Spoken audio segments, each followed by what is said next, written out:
Good afternoon, everyone. This is Andrew.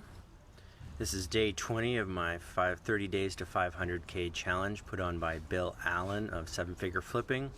Challenge is to post 30 days on Facebook Live and to raise capital partnerships for our real estate investment business. Now, you might be asking yourself, if you've been following me all this time, well, this isn't actually day 20. And you're right, it's not day 20. It is actually, I've been on hiatus for a few days. Some life stuff came up and it required me to give it my full attention. But I'm back now and back to posting on a regular schedule.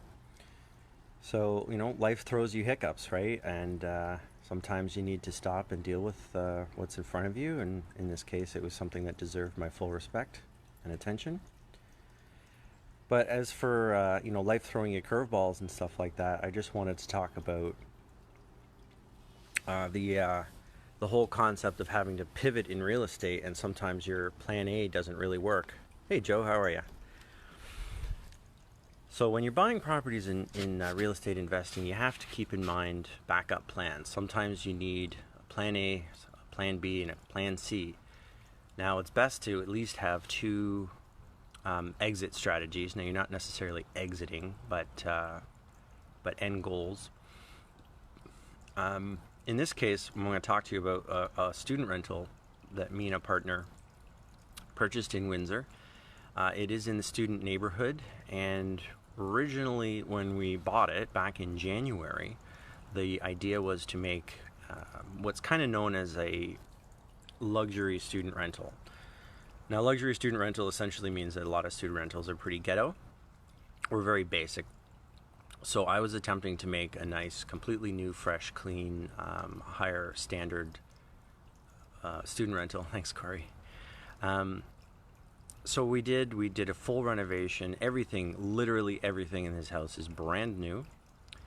And then, of course, the point of pivot is that now COVID hit in the middle of renovations.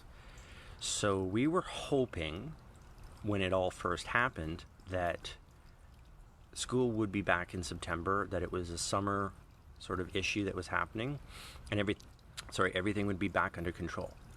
So we kept renovating, and we didn't change from our plan. We're putting in more finishes than I would have had I known what the outcome is on the other end. So we finished up, and we totally, September wasn't going to happen.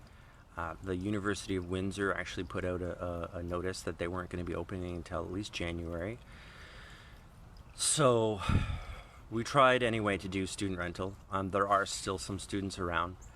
Some students come back to town for whatever reason. I had the line on a couple of graduate students, but that fell through.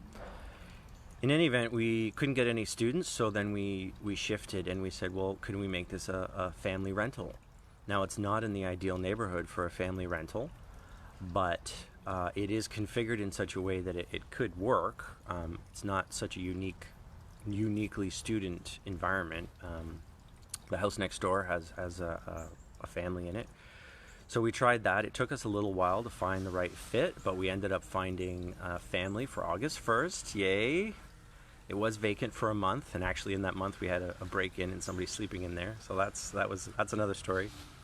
But anyway, in real estate, you definitely have to be able to pivot. If we couldn't get it rented as a single family, we may have even considered trying to sell it. To me, that's the least favorable option in this case, because it is meant to be a buy and hold.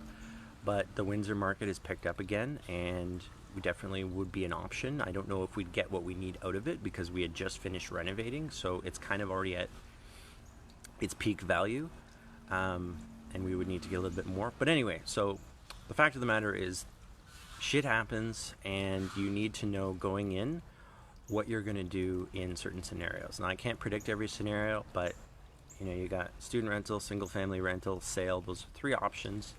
I'm sure if I put my mind to it, I could come up with some more. So at the end of the day, silver lining, everything worked out fine. When you get into real estate investing with intention and with a plan, no matter what happens, you can generally survive the storm and come out the other end smelling like roses. Anyway, thanks everyone for watching, and I hope you have a wonderful Tuesday afternoon. Take care. Bye.